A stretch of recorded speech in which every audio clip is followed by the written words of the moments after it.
I'll take the 20 million, I said quietly, forcing the words past the tight knot in my throat. Once the money is transferred, I'll remove myself from Dorian's life completely. You have 5 days. My tone was calm, but my fingers were shaking so badly I had to grip the phone with both hands. A sharp, victorious laugh burst through the speaker. Vivian sounded pleased, almost celebratory. So you finally understood your position, she replied. Excellent. I'll see that everything is arranged, Camille. Just remember our deal. Stay out of my son's sight forever. I don't want you anywhere near him again. She ended the call before I could respond. For a long moment, I didn't move. The sudden silence felt deafening, as if the world had been sucked out of the room. My phone slipped from my grasp and landed softly on the sofa. My eyes stung, but nothing fell. No tears, only the dull, hollow weight of giving up. If this had happened months ago, if I were still the woman I used to be, I would have fought back. I would have screamed, demanded answers, clung to Dorian with everything I had. But something in me had changed. I was too tired now, too broken to keep battling a world I never belonged to. I shut my eyes and released a shaky breath. This wasn't how our story was meant to end. 5 years earlier, I had found Dorian lying unconscious beside the road, his clothes soaked with blood, his memories erased by the crash that nearly killed him. At that time, I barely had anything myself.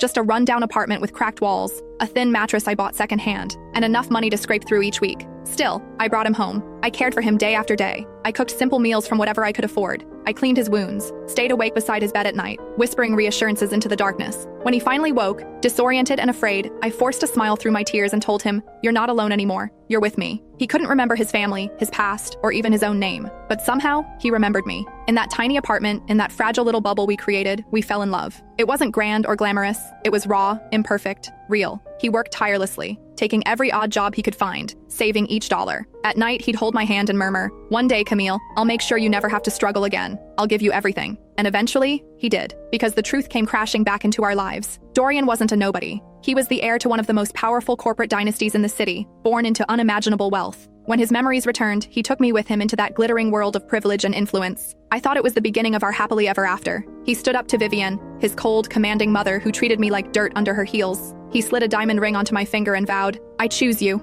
always. You're my home, Camille." But fairy tales don't last. Then Yvette came back, his first love, the woman who belonged effortlessly to his world. Beautiful, elegant, connected, everything I wasn't. She returned as if she had never left, and little by little, I felt myself fading into the background. He forgot our 6th anniversary. I waited in the penthouse, dinner growing cold in front of me, until the television lit up with images of Dorian walking arm in arm with Yvette at a high-profile gala. The headlines screamed about their reunion, about how destiny had reunited the perfect couple. Something inside my chest collapsed that night. When he found the photos I left on my desk, he accused me of spying on him, of hiring people to follow him. He never realized Vivian had fed me every piece of evidence to push me out of his life. And yet, I stayed, until now. The sound of the door unlocking dragged me back to the present. The glass doors slid open and Dorian walked in, loosening his tie, phone still pressed to his ear. He didn't even look at me. "Did you cook?"